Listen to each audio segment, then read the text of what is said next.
I'm mystified by it because in the immediate aftermath of the Magic Johnson quitting, I gave Jeanie Buss a mulligan for it. You know, it's her first time as an owner. She brought in the big name. She continued a long-standing Laker tradition of only hiring people that used to work for or play for the Lakers. But she saw what happened with Magic Johnson there. And she's looking, or should be looking, across the hallway at the L.A. Clippers, who have one of the most fleshed-out front offices in the league. A deep bench of guys, smart guys that have done the job at various levels before.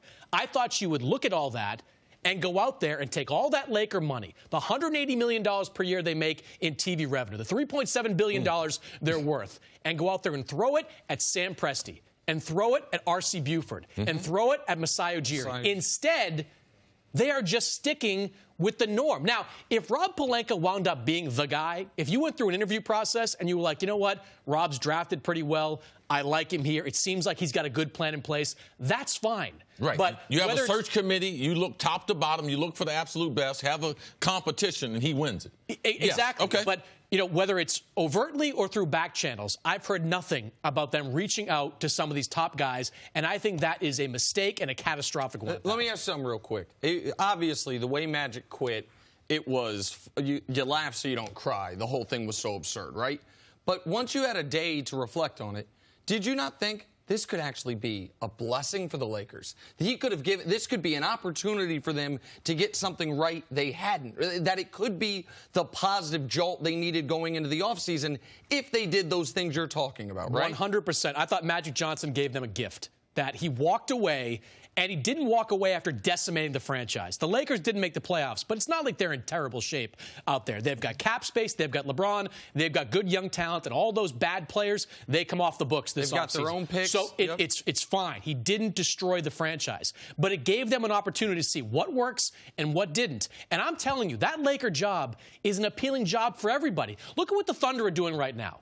Like, you're telling me that Sam Presti wouldn't consider taking that Laker job? Or how about somebody calls R.C. Buford in San Antonio and wonders, after 3 decades down there, if maybe he wants $15 million per year to run his own thing? Same thing with Masai. That these calls seemingly weren't made is just mind-boggling to me. It's like the definition of insanity. Keep doing the same thing over and over again and expecting a different result. Well, Mannix, the problem is that typically when I'm trying to make a decision, and if it's an important decision, I try to bring in people that might have information to be able to help me.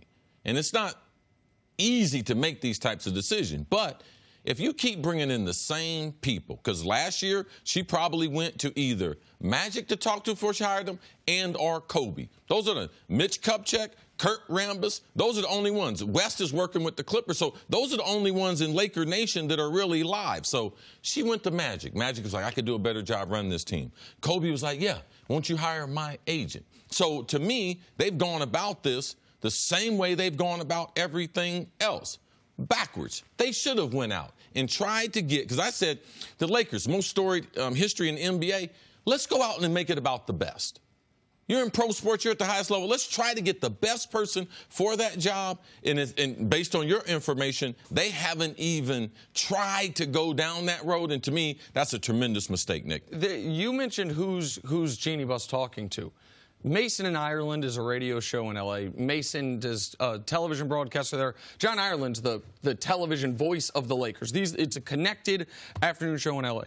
Man, they said something last week that should terrify Laker fans.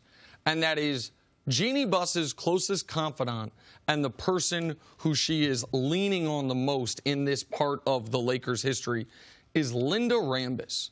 Kurt Rambis' wife. And that is not an indictment on Linda. It is simply, what are the odds that the person most equipped is someone what's the odds the best person to take over the company is the son of the guy who built the company? What are the odds the person most equipped to help you with this search is the wife who you're friends with of a former Lakers coach, like former Lakers player? Really? That's the plan here? Lakers fans have to be holding out some hope that what has happened is just not being reported, that Colin has it right, that they have reached out to Masai or Presti, that they have someone in place, but their team is still in the playoffs. Because if that's not the case, then all the Lakers have going for them is LeBron.